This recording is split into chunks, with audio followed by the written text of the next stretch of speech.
This episode contains discussions around violence. Listener discretion is advised.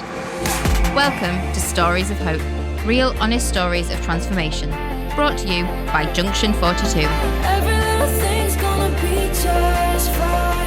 On today's episode, we were getting letters from the Home Office saying, your case is very complex. Bank account stopped, driving licence stopped. If you get stopped in the police, you'll get detained and put in a detention centre. I've been here since I was 3 years old. Every little thing, everything will be alright.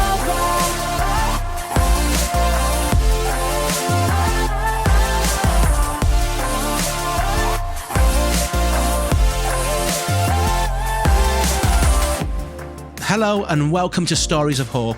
My name's Richie, and in this series I'll be chatting to real inspirational people who have overcome heartache, challenges and trauma. And today I am so excited to be speaking to Kema. Welcome to Stories of Hope. Thanks for having me. I've got to say, I have been looking forward to this episode for so long. So let's start way back. What was life like as a little Kema? It's so weird because me and my brother were the only black kids in primary school. Obviously, you knew you were black, but it's not something you thought about, and there was no racism whatsoever. So you never really thought about it. When you're hanging around with a kid, it's just like you're hanging around with a kid. You're not mixing with a white kid kid's not mixing with a black kid or Asian, blah, blah, blah, blah.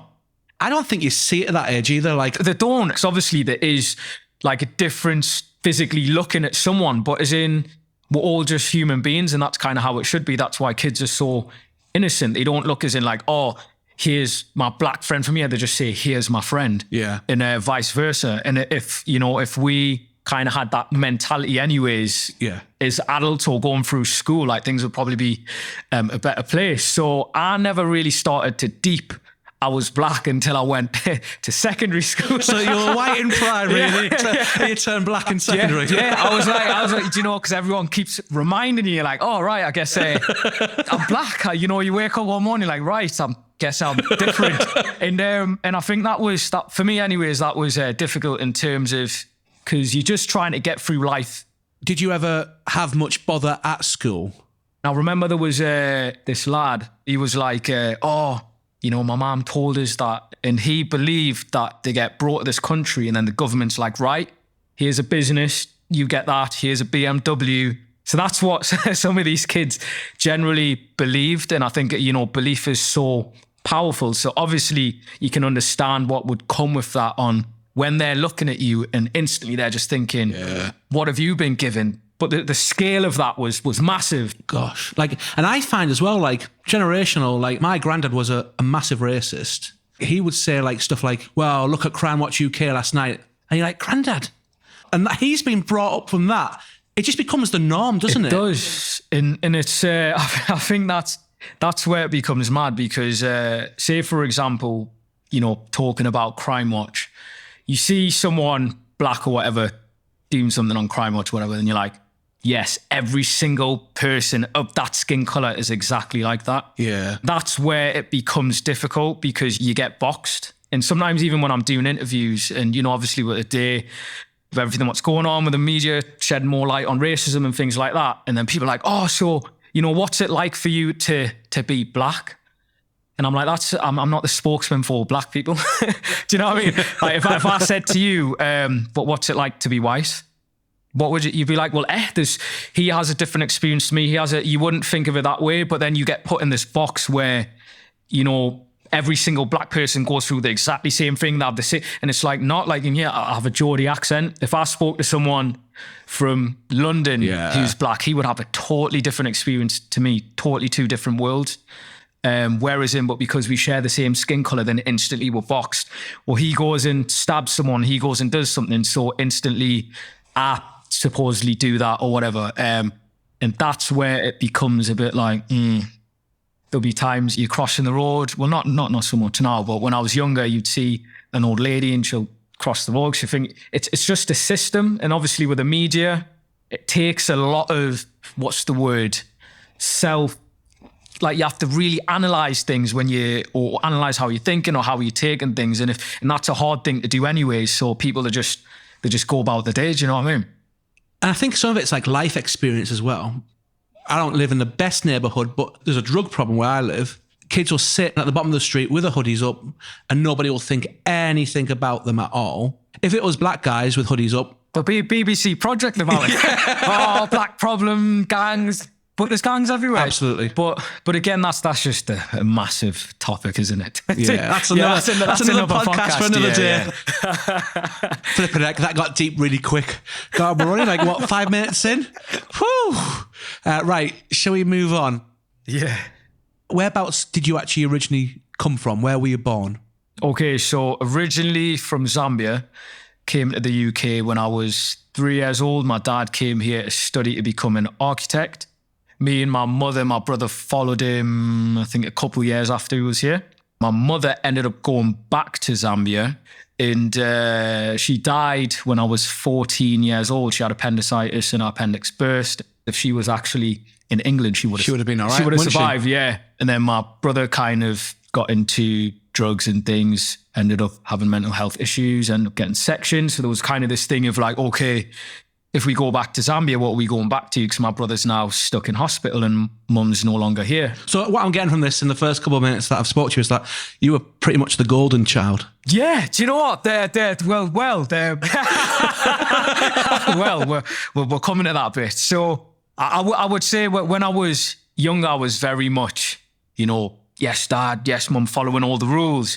But you see, the area I grew up in, after a while, it doesn't allow for that to happen, because as you're a kid, you're trying to fit in, you're trying to be involved. Yeah. And, my dad was always working, and the influences I got was like, obviously drugs, violence. And then my brother used to hang around with all the local kids as well. Okay. So I was known as my brother's little brother. Like, oh, there's Thingy's brother, your Thingy's brother on you. And I was like, yeah, I am. You pretty much come from a single parent family, don't you, really? Like, your dad's trying to hold it together. He's obviously going out to work, providing for you and your brother, trying to do the right thing. But it's the balance, isn't it, of trying to work and then trying to be there for your family and support that, I guess. Yeah, and again, this is why I feel it's really important to have that father-mother unit, you know what I mean? Because they play both different roles, and with dad always working and studying at the same time, you can't be there 24/7. Yeah. In the area we were living in, it just wasn't a good area.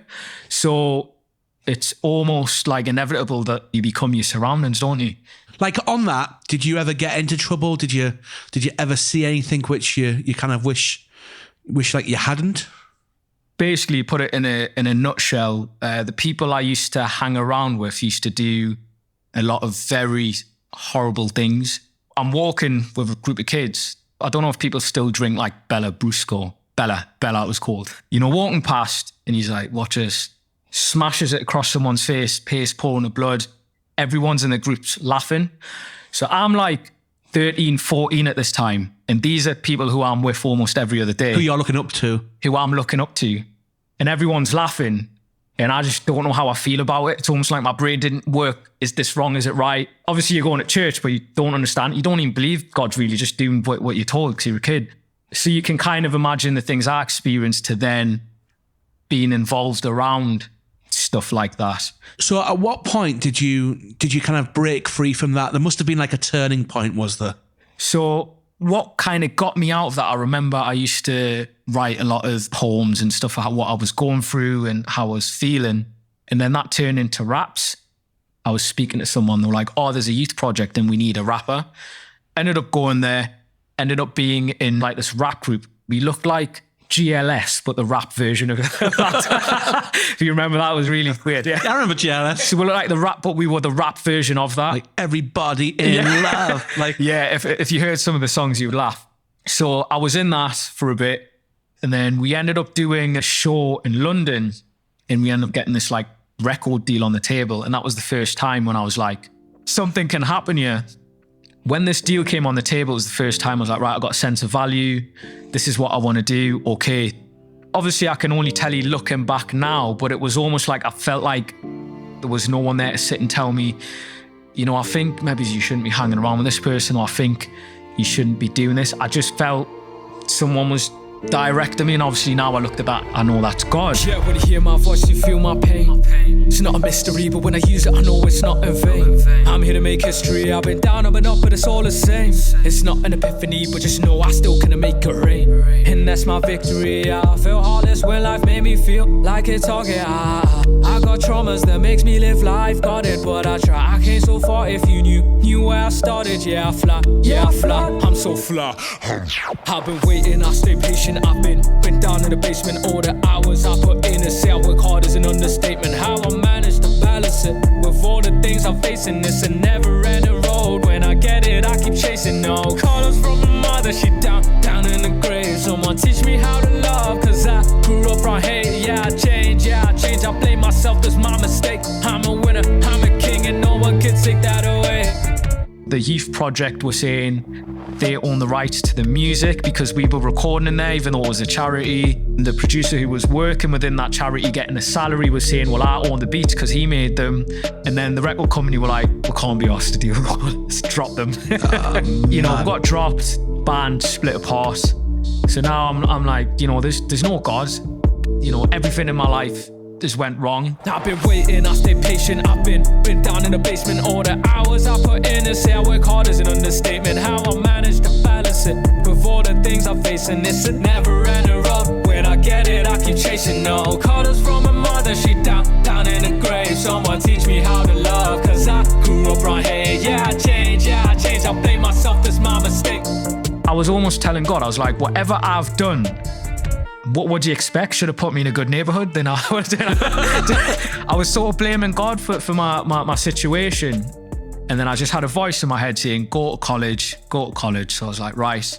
Went to college, learned how to, record my own stuff. Started doing that, built a name locally. And it got to a point where there was an altercation I had online with another local rapper. And someone I was working with, who was now working with this rapper, ended up having my YouTube password, which I didn't realise. And I'm having an altercation online with this rapper. He obviously went into my YouTube account, gave them the password. They went and they wiped all my videos away. So that was like everything I've worked for was just gone, just like that. Like everything gone? Yeah. So I guess you were at this point probably feeling like back at square one again. How many hits did you... Loads. I had loads. And the thing is, the way it works, and it still is now, the more views you have, the more views you get, like with the algorithm and things like that. So I built up really good traction. I was like, right, at least I've got this. It was going really well. Like, obviously I was a bit crying, and literally 2 days later, I got a letter from a company called Capita, which says you have to leave the country in 14 days. Well, so you're having a really good week, aren't you? Yeah. So it's just constant chaos. So let me get this right. You're at college, you're 17, 18, you're studying, at that age, I was still living at home. I was I think I had a weekend job. I didn't have a care in the world. Yeah. Yeah. You're getting letters from the Home Office telling you that you've got to leave the country. How does that even happen? I was facing immigration problems. I came here on my mother's passport, but I'm 17, 18 at this point, and there's no money. I need to get a job. The only way I'm getting a passport is going back to Zambia. But going back to Zambia, we applied to extend our stay. Right. And then the Home Office lost our documents. And then we had to prove that we came into the country legally. And how do you do that? Your mum's obviously unfortunately not around. Yeah, exactly. So we were in this limbo sort of situation. So we're fighting to stay here. They realised that they should have made a decision dating back so long ago. So no, couldn't get a job. Mate, what is going on? Honestly, it's just when I fell out, it's like someone just kept kicking me in the face. And when you think it can't get worse, it just gets even worse. Yeah. I was like, right, the only thing I have at this point is believing that there is a God. Because, everything else you've been let down. And if you kind of just try and do everything yourself, you've tried it, this falls apart, that falls apart, nothing's going right. God, you know what? Why are you not doing this? This is why people say you don't exist. Yeah. I was like, show me. I was like, you know how to get to me. So if you don't show me, then then I'm done. I'm done. And that's where I was at. How do you get through something like this? Like, your head must have been absolutely battered, was it? At the time, my mate was paying for my gym membership. He's like, go to gym, you need to do something. I was going to mentally a bad place. Yeah. And then I was on a bike, bawling eyes out. So a woman spotted me she was a while bit away, and she just looked at me, and then she like came over, and then she was like, I don't know why I need to tell you this, but I need to tell you, God has got a big plan for you. Doesn't matter what you've went through, he's got a plan. So just trust in him and everything's going to be right. God's got a plan for you. And then I just, even more tears. No way. Yeah. So that was my first initial, like, What was going through your head when like you heard that? Because everything in my life was going wrong. I was like, that's all I need. Yeah. Just someone to tell you it's going to be all right. Yeah. Because I had no one to tell me that, because, your mum's gone, your brother's in hospital, your dad's at work, whatever, you never see him. You just need someone to be like, it's all right. And do you know when someone talks to you and just like, don't worry, everything's going to be all right. It's like, if you knew what I went, no, how? I was like, fair enough, show me then. You've said this woman's come, if this is you, show me what's going to happen. I'm away and I'm just watch. Do you know when you get to that point where you're like, right, whatever, throw it at me, you can't throw it, nothing can happen to me anymore. Obviously broke, no money, can't work. So it's not like I'm lazy, I just can't work. So I was like, you give me this dream in my heart to chase music or whatever, but you haven't given me the tools. Where's the tools? And I needed a camera to shoot something. And this is after all my videos are gone. And this camera, I remember I was watching online, and it was 500 quid. And I was like, I'll never be able to afford that. So I just kind of left it. I remember I was doing a show, and someone who, I'll mention his name because he won't mind, he's actually called John, John Smee. Hi, John. And and he went to the church I went to, and I hadn't been to church for like 3-4 years. He was watching me at a show. It was on my birthday, I'd went out, and he was trying to contact my dad. He was like, I need to see Kema, I need to see Kema. So he came to my door with an envelope, and he was like, God said you need this for your music career, and I don't want anything back. And I opened it, 500 quid. Wow. 500 quid.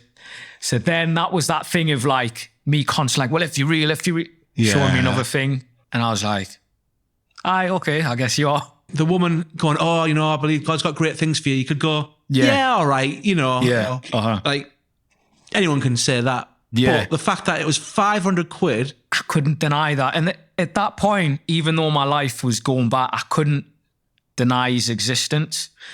And I feel, even looking back at now when things are better, it's like when you're in that dark space, it's hard. Where are you? Like, where when are you coming? And you're just looking for a sign. But when you're in a great place, it's easy to be like, yeah, God's good. Do you know what I mean? But when you're in that dark space, can you still have that faith? So looking back, I know part of me still had some form of faith, because I was talking. I said, God, you don't even exist. But then why am I sitting there being like, God, you don't? Because that doesn't make sense. So for anyone who is listening to this, and just for my own sanity, I guess the question now is, did God come good? Soon after, there was, do you know how you get the MPs knocking on the door? Yeah. Who you voting for? Blah, blah, blah, blah. Definitely not you. Yeah. And I was at the gym at the time, and then she was asking, is there anything you're facing? Immigration problems? My dad was like, yes.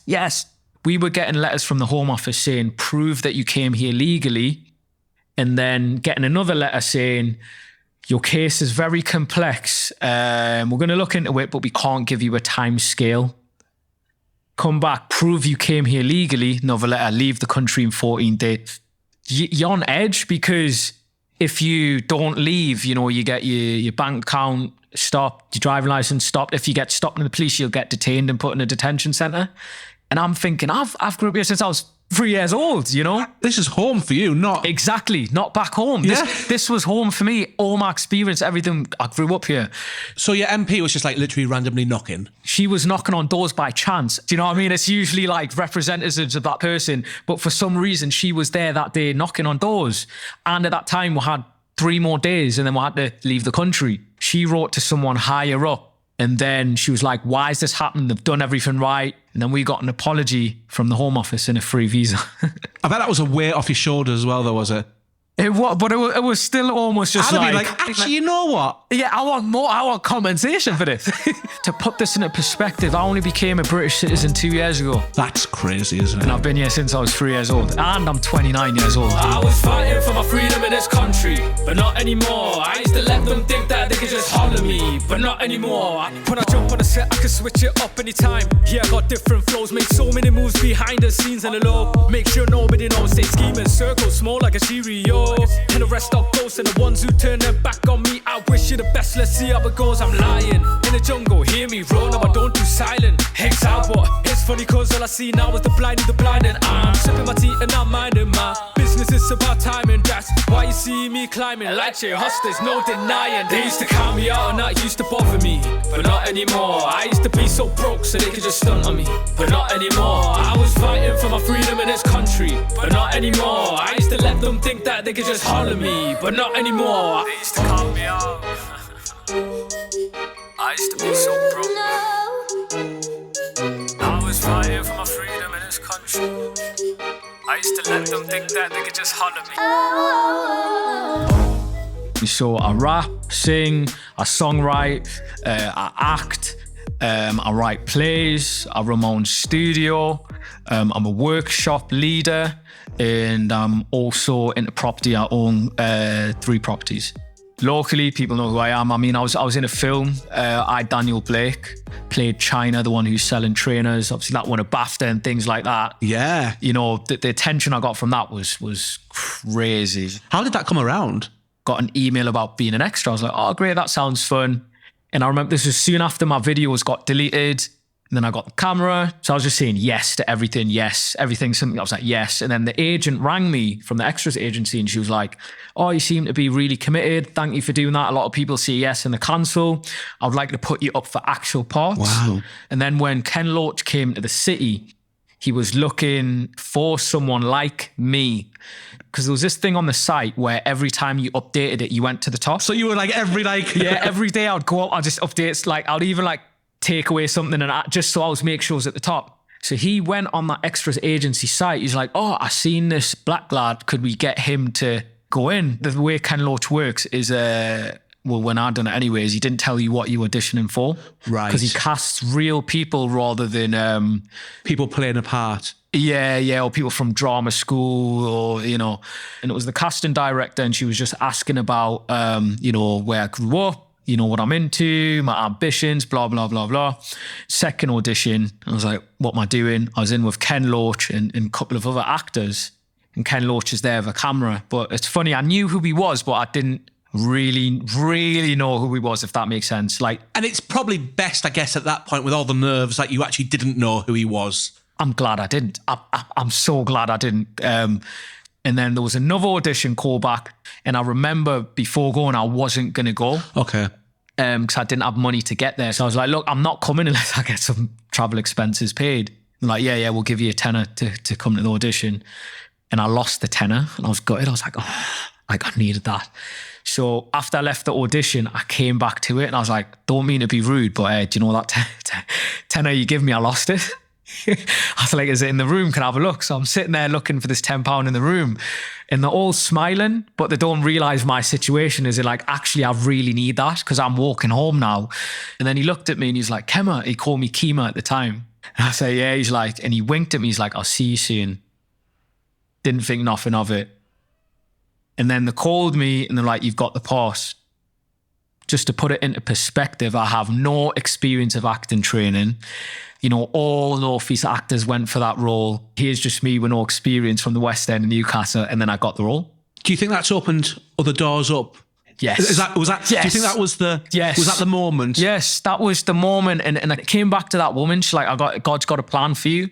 I was broke, walked into that audition, no money, no experience, and I bagged that role. For anyone who's sat listening to this, maybe reflecting on life, how do they get what you've got? I think when I'm talking about success with, you know, my houses, my music, my acting, it's so hard to convey that message without bringing God into it because it all started with having faith something was going to happen, you know. And I've been working hard for so many years without seeing anything in return. And it's only recently I'm starting to see the profits of my hard work. But that all dates back to when I started. You know, I had a vision, and, you know, I woke up every single day and I was like, right, what do I need to do to get myself out of this situation? It's always the little things. Sometimes people think it's the big things that's gonna, you know, push you forward, but it's always the small things we forget to do. You know, like gaining the knowledge you need, or doing the things you need to do, picking up the phones, going to the meetings, doing the hard work, in planning as well. And I think that's kind of what's really helped me. But also, I was doing all that but not seeing anything in return. So that's when I'm talking about faith. I had to have faith that I'm going to do all this work. Now we're here today. I'm in a better position, so everything does seem worth it. You can find me in La La La. I'm in La La La. They're calling me crazy, 'cause I see what they don't see. They're looking at me like I'm in La La La. I'm in La La La, but that's where I'd rather be. Where you wanna seem real to me, you can find me in La La La. So many roads I could've dived in, chose one road and I kept fighting. Someone once believed in me, said it's now timing. And I'm too old now, I should stop rhyming. Too far deep in, I didn't buy that. They're looking at me crazy, like where my mind at? Oh no, I had to stay strong. Know that most of the time that I'm doing this alone. Had to find the mentality to say they're all wrong. Even when I question why I'm going on, or why, you change so easy. When I'm so up, then you say that you need me, I won't be there. Every time, do what you do, but keep that in mind. I do what I do, and you can find me in my own La La world of mine. I'm in La La La, and they're calling me crazy, 'cause I see what they don't see. They're looking at me like I'm in La La La. I'm in La La La, but that's where I'd rather be. Where you wanna see real to me, you can find me in La La La. I'm in La La La, they're calling me crazy, 'cause I see what they don't see. They're looking at me like I'm in La La La. I'm in La La La, but that's where I'd rather be. Where you wanna see real to me, you can find me in La La La.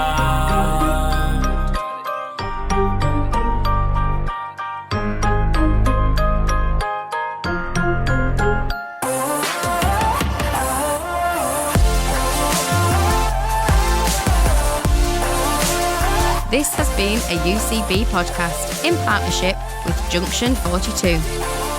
Find out more about Junction 42 at their website, junction42.org, and make sure you subscribe to the show to hear a new episode every Tuesday.